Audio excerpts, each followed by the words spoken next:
The Sony a7S IV, the ghost in the machine-imaging camera that sees in the dark better than the human eye.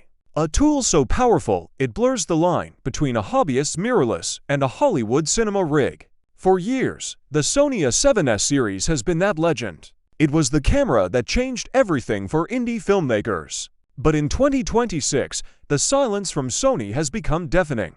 Is the long-awaited a7S IV finally coming to reclaim the throne? Or has Sony's own success with the FX3 accidentally killed its most iconic video line? Today, we are diving deep into the massive 2026 leaks. We are looking at the secret sensor prototypes and the strategic war between Sony, Canon, and the newly powered-up Nikon. This isn't just another spec dump. This is the future of low-light filmmaking. The Sony a7S III was a masterpiece. When it launched in 2020, it defied the megapixel war. Everyone else was chasing 8K and 45 megapixels. Sony did the opposite. They gave us 12 megapixels. They proved that 12 was the sweet spot for 4K video and legendary low-light performance. It stayed at the top for years. But time moves fast in the tech world. In 2026, the landscape has shifted. We now have the Sony FX3. This is a camera that shares the a7S II's internal organs, but it wraps them in a rugged, fan-cooled cinema body. This created a massive problem for Sony's marketing team. If you want a video-centric alpha, do you buy the a7S III or the FX3? This overlap is why many experts believe the a7S IV might be the most difficult camera Sony has ever had to design. To exist, it must offer something the FX3 cannot. Otherwise, it risks being absorbed into the cinema line forever, but current leaks suggest Sony isn't ready to kill the alpha badge just yet. The rumors coming out of the supply chain in early 2026 are electric. The most consistent reports point toward a revolutionary new sensor. We're not talking about a minor refresh. We are talking about a 16-megapixel full-frame, partially stacked CMOS sensor. Why 16 megapixels? Because Sony is doubling down on image purity. While competitors like Canon and Nikon are pushing 45 or even 80 megapixels, Sony knows the truth. Bigger pixels mean better light collection.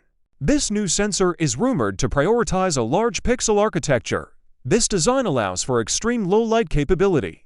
It keeps noise almost non-existent, even at high ISO levels. By using a partially stacked design, Sony can achieve lightning-fast readout speeds. This means almost zero rolling shutter. It gives you the performance of a high-end cinema camera, without the astronomical cost of a fully stacked sensor. This speed is the key to the a7S IV's rumored superpower. We are talking about 4K, recording at 240 frames per second. Imagine capturing fluid, cinematic slow motion in full 4K resolution. No heavy crops, no quality loss. This would be a massive jump from the 120 fps limit we have lived with for years. To handle this massive amount of data, the camera will use the latest BIOS processor. Sony is also reportedly using a refined heat management system. Even without the internal fan of the FX3, the a7S IV is said to use new heat-dissipating materials. This ensures you can shoot for hours without the dreaded overheat warning. We're also hearing whispers of oversampled 4K video. This would be taken from a 5000 area of the sensor. It ensures the sharpest and cleanest image Sony has ever produced in this class. However, the competition in 2026 is fiercer than ever before. This isn't 2020 anymore. Canon has moved mountains with their R-series hybrid video features. Their autofocus is now legendary. But the real threat comes from a surprising place. Nikon has completely changed the game. With Nikon's acquisition of RED Digital Cinema, they are now a powerhouse. They are offering internal RED code RAW in their flagship bodies. This puts immense pressure on Sony. If the a7S IV only offers standard 10-bit video, it might not be enough. Professional filmmakers might switch to Nikon's RAW-centric ecosystem. Sony's dilemma is clear. Do they give the a7S for internal RAW and risk hurting their high-end Venice and FX9 sales?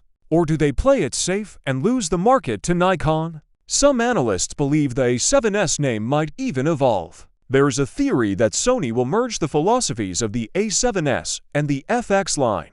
They might use a shared sensor platform. This would mean the a7S IV becomes the ultimate compact hybrid.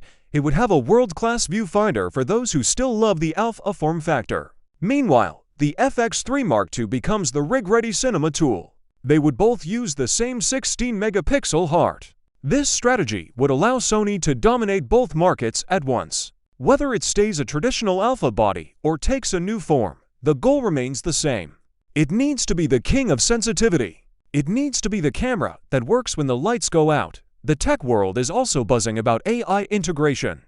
In 2026, AI is everywhere. Sony is rumored to include a dedicated AI processing unit in the A7S IV. This wouldn't just be for autofocus. It could be used for real-time noise reduction. Imagine shooting at ISO 50-1200 and having the camera clean the image perfectly before it even hits the memory card. This would change the game for documentary filmmakers and news gatherers. It would make the S in a7S stand for smarter, not just sensitivity. This is the kind of innovation Sony needs to stay ahead of the pack. Let's talk about the build quality. The A7S series has always been a workhorse. In 2026, creators are demanding more. We expect better weather sealing. We expect a screen that is bright enough to see in direct sunlight. We expect ports that don't break under pressure. The leaks suggest a body that is slightly thicker than the A7S III. This extra space is likely for better cooling and a larger battery. Professional creators don't care about the smallest camera. They care about the most reliable camera. Sony knows this. They are building a tool for the field, not for the shelf. In my opinion, Sony needs to stop playing it safe. The A7S series was built on being a rebel. It was the camera that did what others couldn't. To win in 2026, the A7S IV shouldn't just be a small upgrade. It needs to embrace open gate recording. This allows creators to shoot for social media and cinema at the same time.